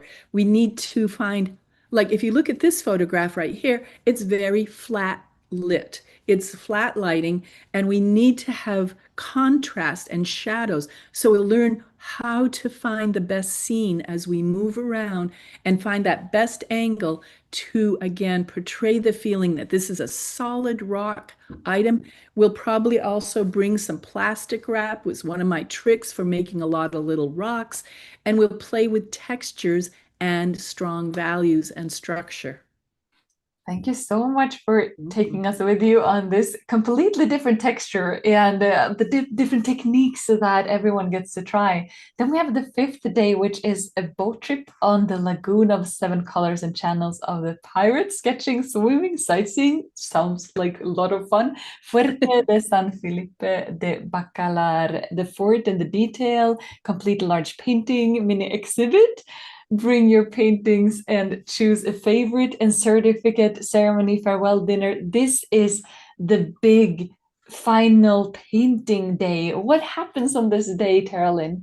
Well, as you see here, we take this boat trip, we go out, we get to see the water. I will bring my little sketch bag. I always do that, and I have that, I think, in my materials list, and photographs, and take these and probably go swimming too. I can't wait. It's so beautiful to swim in the Caribbean, and have those as reference. And the fuerte is a structure. So we're going from the pyramids and the fuerte, that strong fort that's a Spanish-made structure of stone. And we're working with stones again. So we have this wonderful balance of earth and water and air as we go through the whole experience at this workshop. And then you get to kind of choose your favorite one or two, maybe couple paintings. We'll decide as we're there which ones, and have a little mini exhibit and talk about our experience there and what we've learned and what we can go home and expect to do from our wonderful sketches and reference photos. As Hannah has just said, we'll have those to work with for ages to come. It's wonderful. Thank you so much for that. And the farewell dinner is one of those wrapping up aspects and the feedback session and the certificate ceremony. And Yeah. then on the 6th day, so December 6th, it's time for breakfast and then departure whenever that works for you. And this is a big trip. So to make this experience as smooth as possible, as well as more comfortable, there will be 2 online Zoom sessions with Terrilynn before the workshop where you get to prepare for the event, discuss all of the organizational issues, talk about what materials you need to bring, as well as practice watercolor painting and ask questions. Is there anything you want to add to this just in a couple of sentences, Terrilynn? This is a great time where the participants get to ask me, what should I bring? What do you think? Is this working okay? I don't expect them to absolutely duplicate my supplies. I want you to bring the supplies you have. There might be 1 or 2 things, like I mentioned before, the turquoise paint. You might want to get a small tube of that. And ideas and plans of what we will do. This is your opportunity to really get information from me about specific private, your own personal details and how we work. And we start to get to know the group before we even arrive on location. So that's fun too. Wonderful. Thank you so much for that. And there will also be an additional support system, which is a participants chat with Terrilynn, as well as the Artefacto team who are there to support you with any questions that might pop up. So you will never be left on your own. You will always have this support system around you so that you feel safe going into the world, exploring the beauty of Mexico with other people and feeling super secure all throughout this experience.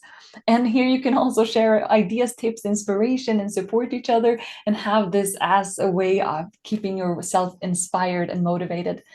And what's incredible about this kind of an experience is that you don't only paint along with the demonstration. Instead, you create your own unique artworks on subjects of your choice, and it's going to be your own artworks. It's not going to be something that you painted along with someone else, a master. You will have painted your own artworks. You can have exhibitions with your pieces. You will own your own paintings in a completely different way in comparison to online courses. And that makes this experience very different and very unique and empowering. So what's included?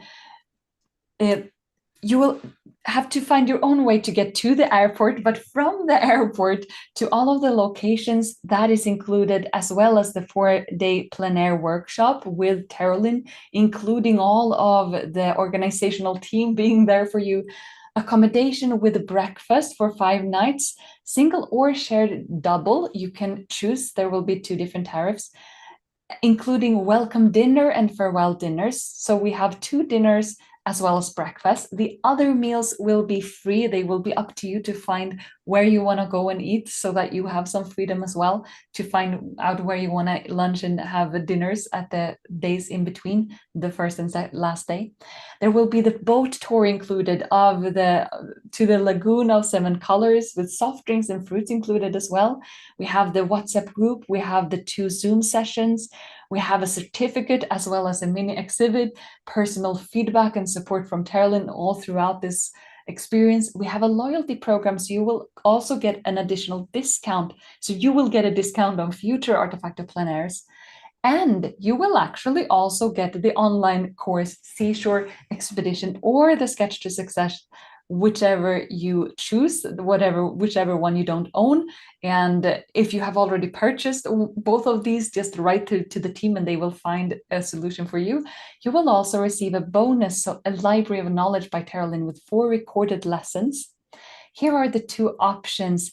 If you join this with a shared double room together with one of the participants, you will pay $2,050 for this right now, while we still have a discount on early bird. And if you want a private single room, this is the price that is the best. This is the price that is active right now for you. And the button to join will have popped up by now or will pop up at any second. And here's the bonus library of knowledge by Terrilynn. These are 4 recorded Zoom sessions and therefore also 4 additional paintings to your collection. We have the first one called Refining and Evaluating, the next one called Mixed Media Option, Watercolor and Soft Pastel. We have then Exploring Watercolor, Step-by-Step Guide for Predictable Results, as well as From Sketch to Emotion, Building a Painting That Speaks. And this is over 2 hours all in all, and it's a great way of preparing yourself for Terrilyn's way of teaching and getting comfortable so that when you join the plein air workshop, you are fully prepared for all of this. So here are the bonuses. You get to choose one of these courses, Seashore Expedition or Sketch to Success. And if you already have both of them, just write to the team and they will find a great solution for you. And these are great ways as well to prepare yourself before joining this beautiful on-location experience in Mexico. You can also book a place and prepay if you have questions or you can't pay in full yet and you want to grab a spot and still consider some things, some aspects. You can reserve a spot for $100 and then our team will contact you and create a conversation. And if all of the places fill up before you complete your payment, you will get a full refund. So this is a starting point for anyone who wants to book a spot but still has some questions. We only have 14 places left out of 16. Perhaps there are fewer now because this is an experience with only 16 spots. And this is the accommodation. We have already seen several beautiful images of that. List of amenities once confirmed with the hotel, rooms, Wi-Fi, air conditioned, pool, breakfast, pool and breakfast, beautiful. You can read more about this by just taking a screenshot and reading more if you want to have more inspiration and info. And we also have the transfers to all of the different locations are included and taken care of. Here we have the certificate of completion that you will get after or at the very end. And we, as Terrilynn mentioned, there are several people who feel that it feels very unsafe to travel to Mexico. And our team has checked this out really thoroughly because, of course, Artefacto would never want anyone to go anywhere that is not considered safe. And this is considered level 2, exercise increased caution. So it's not reconsidered travel, it's not normal precautions. However, there are so many countries who have this. So this basically means the streets of the UK or Scandinavia or Central Europe, or this is a very normal amount of just don't leave your bags somewhere. Keep them on your body, basically. And if anything changes with the political environment, and if this for some reason is not safe when it gets closer and Artefacto cancels this trip, you will of course get a full refund or can transfer your payment to other Artefact workshops. So this will only happen if it is as safe as going to the UK with your family. Basically is what Artefacto wants to promise you. Yeah, and just to let you know, when in my previous career, I taught high school, and I took 30 to 40 students and teachers and parents on trips around the world, down through South America and into Europe. So I know how to handle groups, and I'm, again, because I speak the language and I've been there, I have a good familiarity with this area. Oh, that's such a perfect fit. Thank you so much for that. And if you have any questions or if you're ready to book your spot, apply now and our team will get in touch, guide you through pricing, find the best solution for you. And the mission here is to provide a transformative learning journey that empowers you with the skills and confidence to create captivating, expressive watercolor artworks across any subject, and finding that the way that will support you the most. It can be the online courses, and of course, if you're ready to dive in deeper, it can be the Mexico journey. And while we are now on the Q&A spot, oh, we have so many sweet comments in the chat that I have saved. They're just highly recommend. And please share in the chat. There are so many chat messages that I have missed now. I just wanted to say that. Do we have transportation from the airport to the workshop? Exactly. So as long as you get to the airport, Artefacto will handle all of the other transportations. Exactly, Maria or Mariah. Joanna says, thank you. Thank you, very informative. Thank you for a beautiful workshop from Beth. Saying thank you for this great workshop. We have so many thank yous in the chat. Barbara writes, I really enjoyed painting along with the demo. Thanks for the workshop. What was the turquoise that Terrilynn used today? Oh, good question. Um, I think it's a Daniel Smith. I will have to double check that for my supply list. I believe it's the Daniel Smith turquoise. Okay.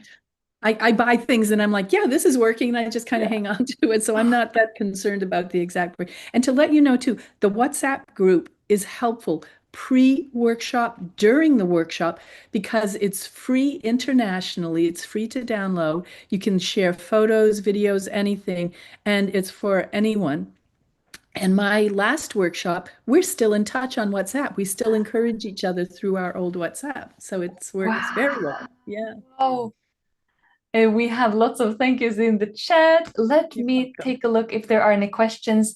I have been so focused here on what we are doing that I might have missed some questions. So if there are any questions that have not been answered, please write them again in the chat. I definitely wouldn't want to miss them. Diana writes, great technical tips for tricks on creating sparkles, ripples, scratching for textures, painting first the dark areas of the rocks and then moving to the lighter values. I've been struggling with rocks. I have seen the light on the rocks. Thank you. Thank you for that, Diana. Thank you very much, Terrilynn and Hannah. I thoroughly enjoyed the class from Millie. Thank you so much, Millie. Gretchen writes, enjoyed your instruction. I have signed up for both videos offered. Wonderful. Welcome to the courses. Farida writes, thank you for the demo. I'm going to read some of the testimonials just for anyone who wonders if they want to join, one of the online courses, because it's so sweet. Marcela writes, a course that changed totally my perspective of watercolor. Highly recommend to one of these courses. Fanny writes, it's a fantastic class, very well structured. Terrilynn has clarified the fundamental process for achieving a good result, regardless of style. No teacher before had explained it to me like that. It's a game changer. And Laura writes, I took Sketch to Success. It is outstanding. A real joy in the learning process. Terrilynn is outstanding. Thank you so much. It's so sweet of you to share. Carol asks now in the chat, can you describe how you used your razor blade? I've been sitting here slicing my paper, lol. Doink! Wonderful question. Should I spotlight the demonstration? Yeah, let's later. I don't think I can zoom it. I know what I can do. I can bring it down a little closer. No, that's about it. Sorry. So with Yes. the razor blade, can you see? You want to, let me see if I can hold it as slightly at an angle. You want to kind of hold it at maybe you can see the angle there. See that angle of the razor blade? It's not straight up on the paper and it's slightly down. Okay, so you're at maybe 30-degree angle to the paper, and then you can just kind of scrape it across that.